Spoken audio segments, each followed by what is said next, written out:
자, 중국은 우리를 어떻게 생각하는지 한번 보자고요. 중국은 지금도 우리에 대해서 이렇게 마음에 안 드는 사건이 있으면 기사를 쓸 때 아주 원색적으로 씁니다.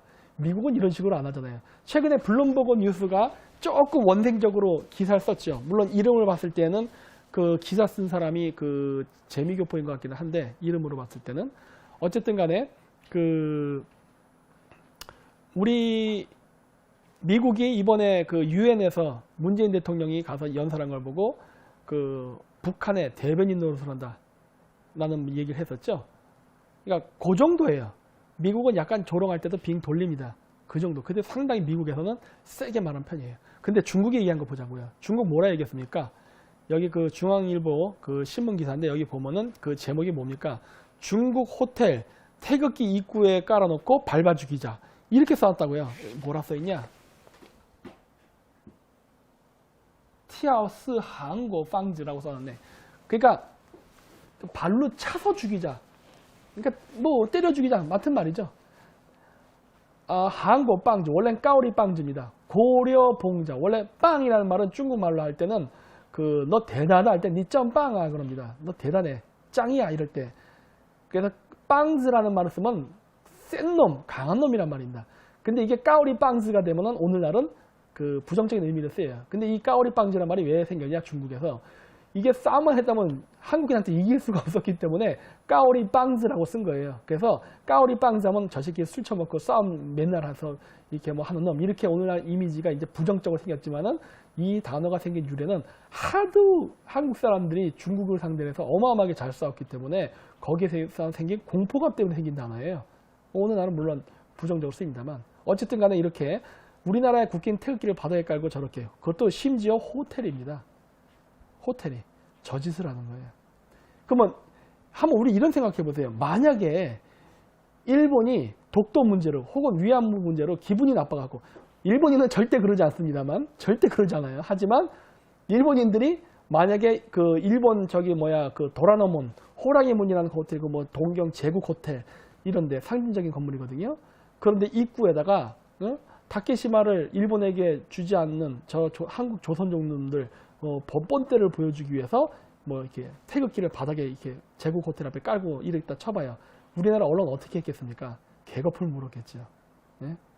난리를 쳤을 겁니다. 근데 중국인들이 한국에 대해서 이거 사드 배치 문제 때문에 있었던 일이거든요. 이런 일이 일어났을 때 우리나라 그 좌파들 뭐 어떻게 했습니까? 아무 말도 안 했어요.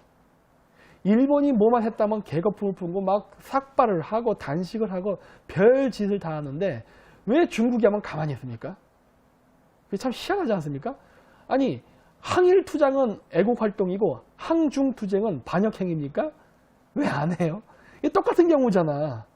이 똑같은 경우인데 왜 좌파들의 머릿속에서는 왜 그렇게 움직여지지 않을까 하는 거예요. 난 진짜 그게 이해가 안 된다는 거예요. 자, 또 다른 거 볼까요? 황구시보입니다. 2017년 9월 7일 일명기사 뭐라 하냐? 한국 이거 다 사드 배치 때예요. 한국 보수파 세력이 있는 힘껏 밀어붙여 미국의 한반도 사드 배치에 협조하고 있다.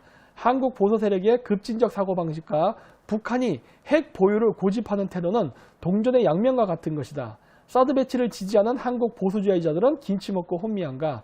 중러 양 대국이 반대하는 사드를 배치하는 한국은 너희가 극단적이라고 욕하는 북한만큼이나 극단적이다. 사드 배치로 한국은 마지막 남은 일말의 자주성까지 상실한 채 북핵 위기 및 대국 간 힘겨루기 속에 떠다니는 부평초로 전락할 것이다. 한국은 북한의 핵 인질이 됐을 뿐 아니라 중로의 전략적 타깃이 됐으니 절과 교회가 넘치는 한국은 이제 많이 기도나 해라 라는 소리인데 이거 다 개소리입니다. 왠지 아세요? 사드 배치 때문에 여기 보면 뭐라 나옵니까? 한국은 북한의 핵 인질이 됐을 뿐만 아니라 중로의 전략적 타깃이 되었다라고 나오죠. 맨 밑에 요 밑에. 그게 뭐야? 사드 배치를 했기 때문에 전략적 타깃이 됐대요. 이거 거짓말입니다. 왠지 아세요? 중국은요. 냉전 시대 때부터 지금까지 단 한 번도 한반도로 겨루고 있는 핵미사일을 돌려본 적이 없습니다. 언제 쟤네들이 우리를 전략적 타겟으로 생각 안 했어요. 늘 전략적 타겟으로 우리를 겨냥하고 있다고요. 근데 뭐 마치 지금 사드 배치 때문에 그런 것이다? 이거 완전히 북한 애들이라는 말을 타고 똑같은 거예요. 다 니네 때문이야 이런 시간이에요. 어? 사드 배치 이전에 배치한 미사일을 왜 안 돌린 거야? 어? 우리가 91년도에 소비에트 붕괴되고 나서 중국하고 국교 정상화 했잖아요. 국교 정상화 했다는 소리는 더 이상 한국과 중국은 적대적 관계가 아니라는 소리죠. 근데 왜 미사일 배치를 철회하지 않습니까? 그거는 정당화되고 우리가 배치하는 사드는 안 되는 거예요? 이거야말로 그 뭐랄까 일말의 자주성을 상실한 채 이 얘기랑 똑같은 거죠. 우리가 왜 그런 걸 해야 됩니까? 응? 사드 배치가 오히려 자주성을 지키는 거죠. 왜냐고요?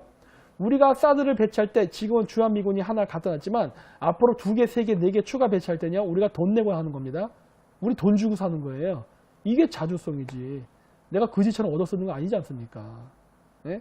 그리고 왜 얘네들은 이런 식으로 민감하게 반응하냐는 거예요. 네? 그거는 중국이 자기가 싫어서 그런 거예요. 자기가 우리를 겨냥하는 건 정당화되지만 우리가 자신네들을 하는 거에 방해가 되는 거는 부당하다 보는 거예요. 이거 완전 중국식 마카파 외교 아닙니까? 이게? 근데 이러한 그 황구15의 기사가 났을 때 우리나라 매체는 어땠을까요? 우리나라 좌파단체는 어땠습니까? 아무 말 안 하죠. 아무 말 안 해요. 왜 이런 것들이 이슈 안 될까요? 이게 만약에 일본의 그 대표적인 그 우파 신문이 산케이 신문이 이러한 내용을 썼다면 어떨까요? 이런 내용을. 개거품 품었겠죠. 어? 또 저기 또 머리 또 깎고 밥 굶고 떼었겠죠. 중국한테는 찍소리도 못한다예요. 이런 게 바로 친중입니다. 그리고 여기 보십시오.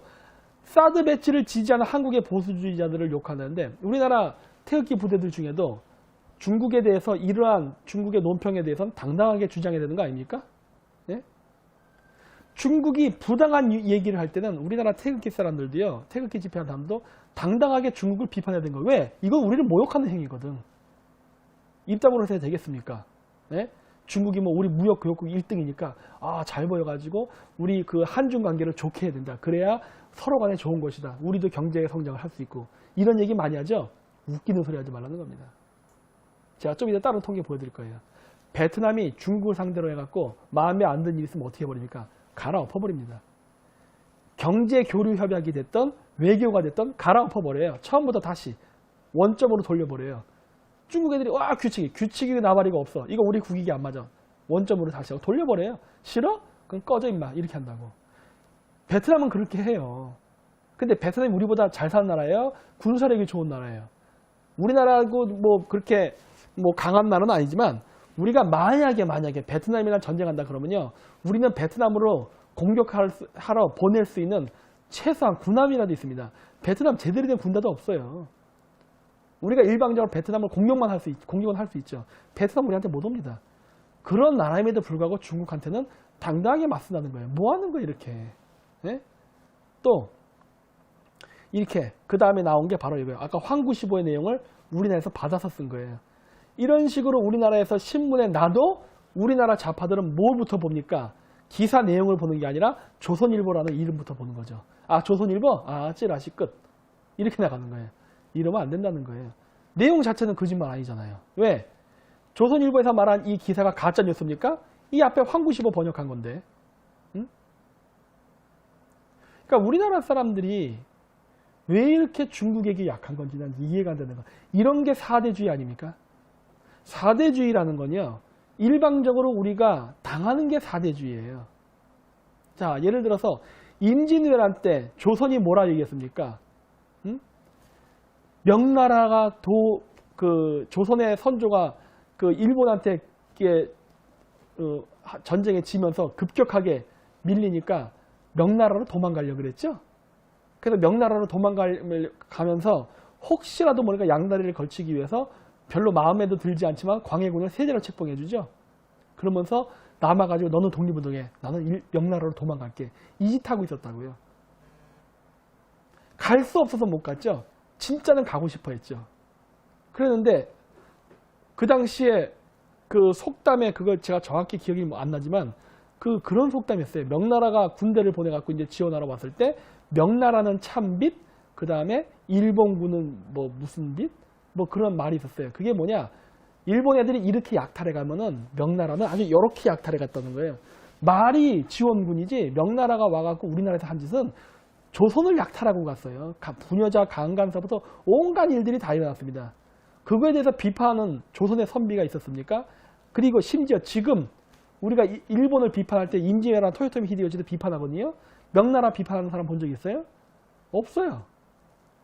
그 당시에 백성들은 명나라에 의해서 탄압을 당했습니다. 하지만 그 조정은 명나라에 붙어서 아부하느라 국민이 죽건 강간을 당하건 뭘 하건 아무 상관없이 그저 자기 정권을 유지시켜주니까 헤헤거리고 따랐다고 해요. 그게 사대주의예요. 그게 사대주의.